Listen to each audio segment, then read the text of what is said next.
Elias Thorne watched in frozen horror as the woman wearing the face of an alien princess collapsed into a cloud of glowing particles. Her voice was a final, familiar whisper against the roar of the ship's alarms, a sound that shouldn't have been possible from those violet, non-human lips. He reached out, but his fingers only met the cold, ionized air where a legend had just flickered out.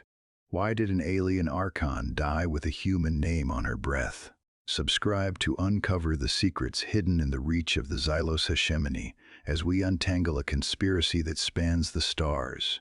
The coffee in his thermos had still been warm then, 6 days before the signal went dark and the world began to tear at the seams. Back at Aegis Prime, the air had tasted of recycled oxygen and industrial grease, a far cry from the impending chaos of the SS Meridian. Elias had been staring at the frost forming on the edges of the outpost's reinforced plexiglass when the summons arrived. High priority, encrypted, and signed by Commander Holloway himself. It wasn't the kind of order a sergeant ignored, especially not one whose service record was marked by the ghosts of a failed extraction on Vesta 4. Holloway's office was a tomb of mahogany and holographic star charts. The commander didn't look up as Elias entered, his eyes fixed on the shimmering image of Archon Vespera, the sovereign of the Xylos hegemony. She was terrifyingly beautiful, with skin the color of a bruised nebula and eyes that held no warmth. Holloway finally spoke. "The Archon has requested you specifically for the peace talks." "Me?" Elias felt the old scar on his shoulder tighten. "I'm a room clearer, sir, not a diplomat." The commander stood, his shadow stretching across the deck. "She didn't ask for a diplomat. She asked for Elias Thorne. The treaty depends on her safety, and for some reason she trusts a man she has never met." Elias returned to his quarters to pack, his movements mechanical and precise. He paused only once, reaching into a hidden compartment in his locker to pull out a small, voice-activated crystal locket. It was dead, the power cell drained years ago, but he still felt the phantom weight of Lyra's thumb pressing the activation stud. He tucked the memento into his breast pocket, right over his heart. Boarding the SS Beridian felt like stepping into a gilded cage. The Xylos architecture was all sweeping curves and humming bioluminescence, a sharp contrast to the brutalist steel of human design. When he was finally escorted into the Archon's presence, the air in the room seemed to thin. Vespera sat on a raised dais, her guards standing like statues of obsidian. She didn't move like royalty. She moved like someone who had spent a lifetime clearing rooms and checking corners. As the guards retreated, leaving them in the heavy silence of the observation lounge, the Archon stood. She approached him with a gait that sent a jolt of recognition through his spine, a rhythmic, predatory grace he hadn't seen in 3 years. "How is the shoulder, Elias?" Her voice was melodic, yet the cadence was hauntingly familiar. "Does it still ache when the humidity drops in the barracks?" Everything in Elias went still. Only one person had known about the phantom pain in his deltoid, and she had died in his arms on a burning transport ship. "I suppose you're wondering how a Xylos royal knows the medical history of a Terran sergeant. Truth is, the universe rarely allows for coincidences of this magnitude." She stepped into the light, and for a second, the alien features seemed to melt into a memory. "Have you ever wondered if the soul is a passenger or the engine? Join our community as we explore the boundaries of identity and the sacrifices made in the name of peace." Elias didn't reach for his sidearm. He couldn't. His hand was hovering near the locket in his pocket, his breath hitching as the Archon leaned in, her scent citrus and ozone triggering a cascade of memories he had fought to bury. Before Elias could find his voice, the SS Meridian shuddered. A violent metallic scream tore through the hull, throwing them both toward the observation glass. Outside, the darkness of the void was illuminated by the jagged purple streaks of void-sworn boarding pods. Explosions. Then the rhythmic thud of pressurized boots. Elias was moving before the alarms hit their second cycle. He didn't have his rifle, but he had the terrain.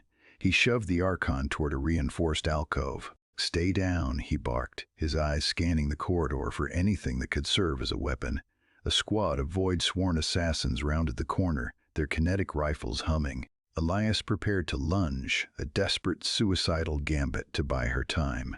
But the Archon didn't stay down. She moved in a blur of indigo and silver.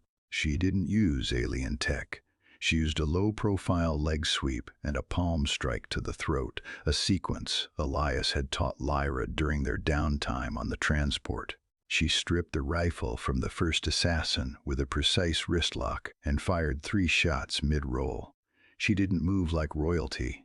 She moved like a ghost. In the brief lull between waves, she pinned Elias against the bulkhead, her violet eyes burning with a desperate human intensity. "It's me, Elias. The tech they used me to save her, but I was the one who survived inside.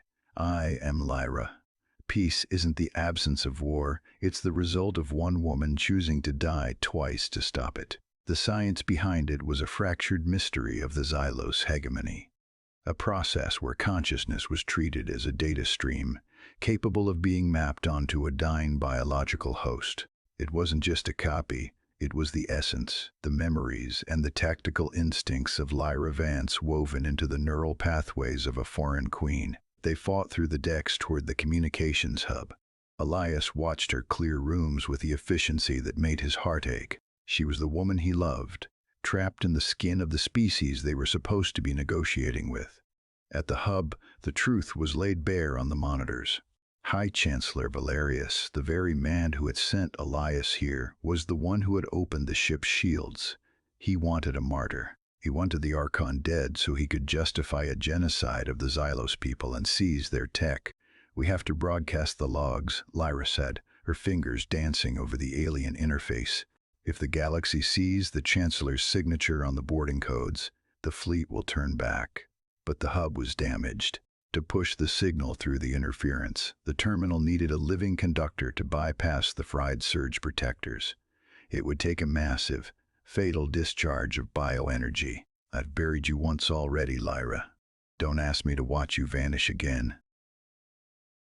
She looked at him, and for a fleeting second her alien skin seemed to glow with a soft, familiar warmth.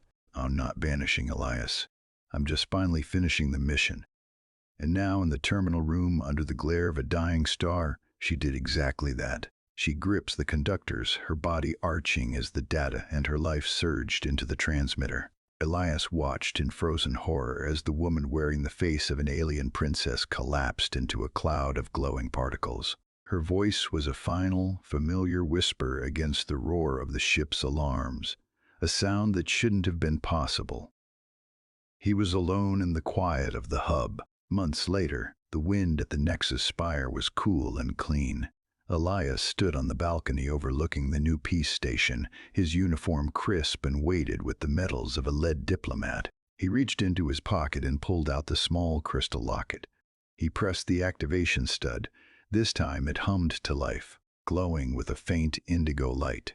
A recording played, not the tactical briefing of a soldier, but a soft whispered laugh that sounded like home. He let the sound ring out over the silent city. The locket was no longer a weight, but a promise.